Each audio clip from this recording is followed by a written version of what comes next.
They promised welcome.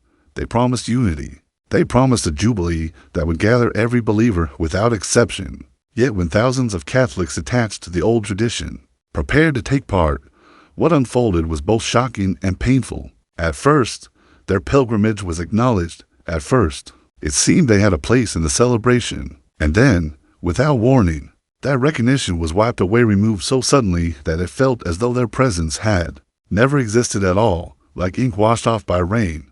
Why this group? Why at this moment? This cannot be brushed aside as an issue of dates or scheduling.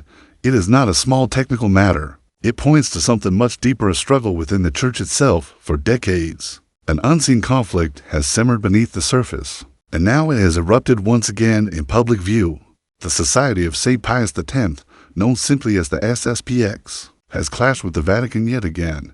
The fragile hope of reconciliation has been broken. This is not the beginning of a new story. It is another chapter in a struggle that has lasted more than half a century. Rome speaks of dialogue. Rome speaks of welcome, yet its actions often strike with the sharpness of rejection. This cycle of promises and condemnations has left behind wounds that weigh heavily on the faithful. What makes the current moment particularly disturbing is that it happened within the context of the Jubilee. A Jubilee is supposed to stand as the ultimate sign of openness, forgiveness, and togetherness. It is a year when the doors of the Church are symbolically thrown wide open, when no one should be turned away. Yet it was during this very event, a celebration of mercy, that exclusion revealed itself most clearly. A message meant to say everyone belongs was twisted into an unspoken "not you."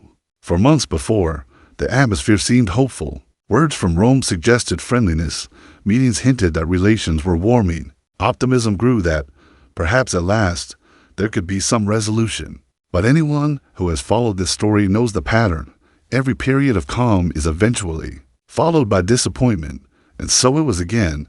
The timing was not random. It felt like a calculated reminder that, despite gestures of goodwill, the SSPX is still treated as something foreign to the heart of the Church, endured, but never fully embraced. Their chapels are full. Their priests minister to thousands. Their sacraments are valid beyond question. Yet those who attend are often treated as if they exist in a fog of suspicion, as though they are Catholics of a lesser kind. Rome speaks about walking together. Rome speaks about dialogue. But the reality is a stalemate. The ambiguity is maintained. At times the SSPX is tolerated. At other times it is openly rebuked. It is as though the Vatican prefers to keep the situation unresolved, to use it as a lever when needed. This way, the society is never secure, always left standing at the edge. The most dramatic sign came in mid-August. The SSPX was officially listed in the Jubilee program with its own pilgrimage to Rome. It was advertised, promoted, and eagerly awaited. Thousands were preparing to travel from around the world. At St. John Lateran they planned to gather, to pray the rosary, to walk through the holy door, a powerful moment of unity and faith. And then, without explanation, it was erased. The official Jubilee calendar kept every other pilgrimage, only theirs disappeared. This cannot be passed off as an accident. It was not a glitch or oversight. It was deliberate, and the message could not have been clearer. You are not welcome here. The public slogan of the Jubilee declared a year for all, no one excluded. But reality told a different story. Everyone invited, except those who remained faithful to the Church's ancient rites. For Catholics devoted to tradition, the pain was deep. This was more than disappointment. It was humiliation. A pilgrimage meant to bring unity turned into a statement of rejection. And though no words were spoken, silence itself carried the wound. Nor was this the only flashpoint.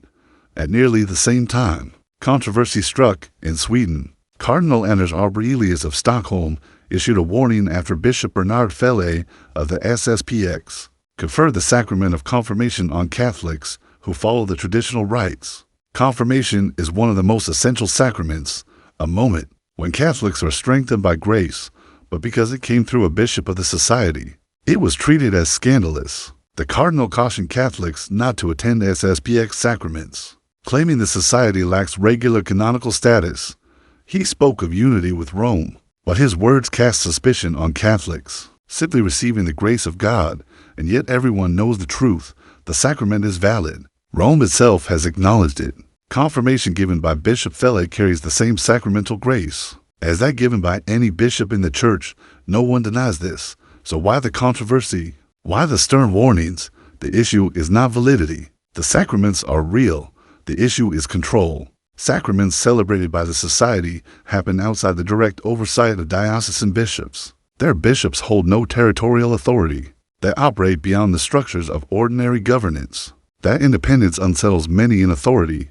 What is feared is not invalidity, but freedom. And so we find ourselves in a strange paradox. The church stretches out its hand to communities without sacraments at all, entering dialogue with groups that have lost apostolic succession entirely. Yet it brands faithful Catholics who keep alive the church's tradition as dangerous, divisive, and irregular. This is not logic. This is inversion.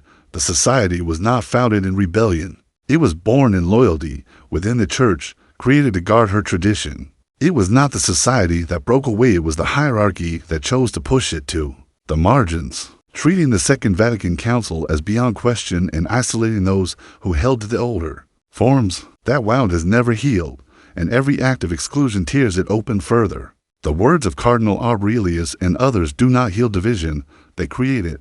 They do not encourage faith, they create confusion. Catholics who want only to live their faith through the sacraments are told the things at once. The sacraments are valid, but you should not receive them. This contradiction cannot continue indefinitely. The deeper issue is clear.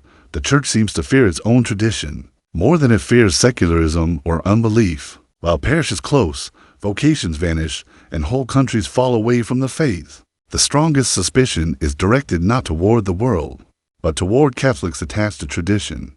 How long can this continue? How long can the wound be left open? And yet, despite everything, the faithful remain. They gather in their chapels. They baptize their children. They kneel to receive the Eucharist. They stay rooted in the old liturgy. They suffer rejection, but they persevere. Their steadfastness is a testimony that endures no matter what is said against them. The wider crisis of the church is plain to see. Decline spreads in many places, yet instead of embracing tradition as a remedy, leaders often treat it as a threat. Instead of drawing strength from it, they seek to silence it.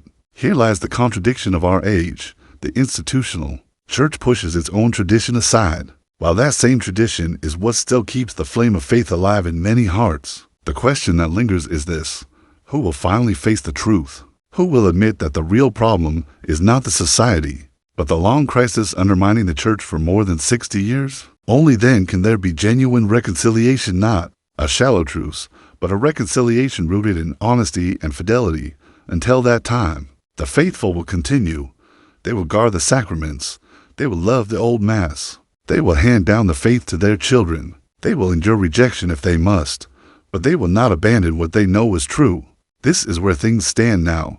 A jubilee proclaimed as universal revealed itself to be selective. A sacrament meant to unite the faithful became a cause for division. Promises of dialogue turned into actions of rejection. And still the society stands firm, faithful to tradition, loyal to the sacraments, unshaken in its devotion while the church itself struggles with its identity. The wound remains. It has not healed, and it is not only the society that suffers, it is the entire church. For when tradition itself is pushed away, when Catholics loyal to it are excluded, the whole body of Christ carries the pain. And so the story does not end with a single cancellation, or with one bishop's stern warning. What we are witnessing is a mirror held up to the whole church, showing a deeper fracture that can no longer be hidden. The Jubilee was supposed to be a time when every Catholic, no matter how distant or wounded, could walk through the same doors of mercy together. Instead, it revealed how easily those very doors can be shut when tradition is involved.